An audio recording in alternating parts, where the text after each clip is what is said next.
Market nggak kasih aba-aba kapan dia lompat, kapan dia tiarap. Momentum market nggak akan nungguin kamu sampai benar-benar siap. Belum lagi ada yang namanya sinyal palsu. Kirain mau lompat, ternyata malah makin tiarap.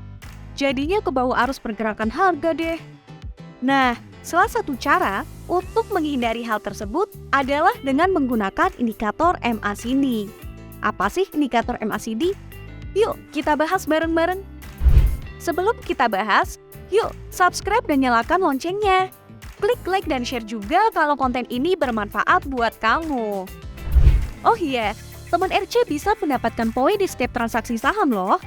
Poin ini bisa kamu gunakan di seluruh ekosistem CV Corp, mulai dari Talsmart, Transmart, The Coffee Bean, Metro, dan masih banyak lagi yang lainnya. Caranya gampang. Teman RC hanya perlu download dan registrasi aplikasi investasiku dengan kode referral Rencana Cuan. Klik link yang ada di deskripsi ya. MACD atau Moving Average Convergence Divergence adalah indikator yang merupakan kombinasi dari dua EMA, Exponential Moving Average. Fungsinya untuk apa sih?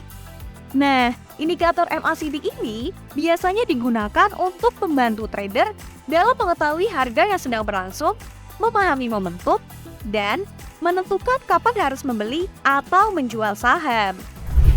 Kali ini, Rencana Cuan menggunakan aplikasi investasiku versi desktop ya teman RC. Kamu bisa unduh di investasiku.id/saham atau klik link yang ada di deskripsi ya. Pertama-tama, masukkan client ID dan password.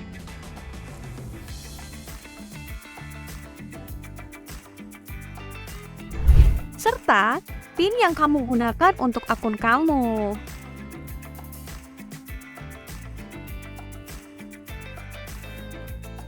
Pada bagian chart, teman RC bisa memilih historical chart, kemudian klik bagian indicators.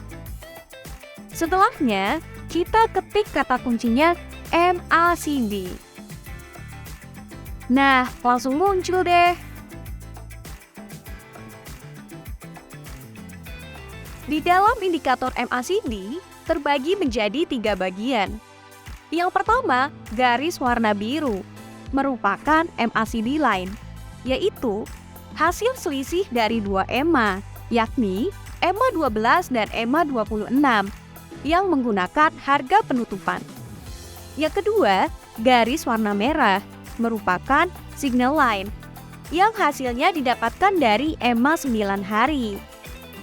Yang ketiga, grafik batang atau histogram. Histogram ini terdiri dari batang-batang atau bars yang menghadap ke bawah atau ke atas garis level 0. Apabila garis MACD memotong ke atas garis sinyal, maka akan terbentuk batang pertama yang mengarah ke atas dari level 0 pada histogram MACD. Kemudian, apabila garis MACD memotong ke bawah garis sinyal, maka akan terbentuk batang pertama yang mengarah ke bawah dari level 0 pada histogram MACD.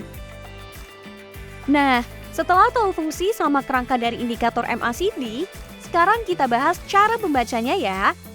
Ada beberapa cara untuk membaca sinyal dari MACD. Tapi, kalau ala rencana cuan akan seperti ini. Yang pertama, apabila MACD line bergerak di atas signal line, maka harga saham sedang bergerak naik.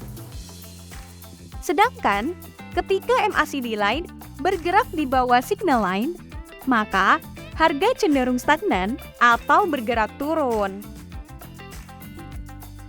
Yang kedua, semakin panjang grafik batang atau histogram yang terbentuk, berarti momentum kenaikan atau penurunan yang terjadi semakin besar.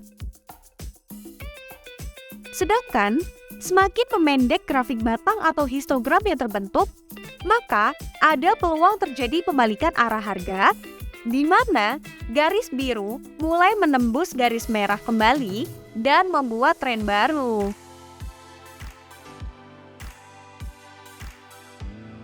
Apabila MACD line mulai menurun dari area overbought atau posisi MACD line di atas grafik batang menandakan sinyal bearish. Sedangkan apabila MACD line mulai naik atau rebound dari area oversold menandakan sinyal bullish. Selanjutnya, teman RC bisa menggunakan indikator MACD ini untuk melihat sinyal jual maupun sinyal beli. Kurang lebihnya akan seperti ini teman RC. Yang pertama, sinyal beli. Apabila MACD line memotong garis sinyal ke atas dan histogram mulai bergerak naik ke level 0. Yang kedua, sinyal jual. Apabila MACD line memotong garis sinyal ke bawah dan histogram mulai bergerak turun menuju ke level 0. Dalam indikator MACD, rumus yang ditentukan adalah dengan menggunakan EMA 12, 26, dan 9. Nah, kalau untuk trader, investor, atau bahkan swing, nanti akan gimana sih? Menurut penemunya, Garrett Apple, parameter dalam MACD tidak seharusnya diubah karena akan mempengaruhi tingkat akurasinya. Selain itu, indikator MACD valid dan dapat digunakan pada semua time frame. Hanya saja, pada time frame yang rendah akan cenderung lagging, yakni lebih lambat dalam merespon perubahan harga. Tips: kalau teman MC trading dengan menggunakan time frame 5 menit atau 1 menit, maka tidak perlu dikonfirmasi dengan MACD. Cukup dengan menggunakan EMA 8 dan 21, parabolic SAR, dan RSI periode 9. Apabila ditambah dengan MACD, akan ada kemungkinan untuk terlambat entry karena respon MACD terhadap time frame 5 menit dan 1 menit tergolong lambat. Nah, gimana teman RC? Udah cukup paham tentang indikator MACD? Kalau kamu masih bingung sama cara menggunakan indikator MACD dan mau diskusi lebih lanjut, yuk gabung dengan grup Telegram Rencana Cuan. Atau malah maunya yang gak ribet dan praktis aja? Boleh, kamu tinggal bergabung dengan member eksklusif Rencana Cuan. Dapatkan stop pick eksklusif lengkap dengan analisa, entry buy, take profit, dan stop loss, ditambah benefit-benefit yang lainnya. Klik link yang ada di deskripsi ya. Jangan lupa subscribe, like, dan share juga ke teman-teman kalian apabila konten ini bermanfaat. See you in the next video.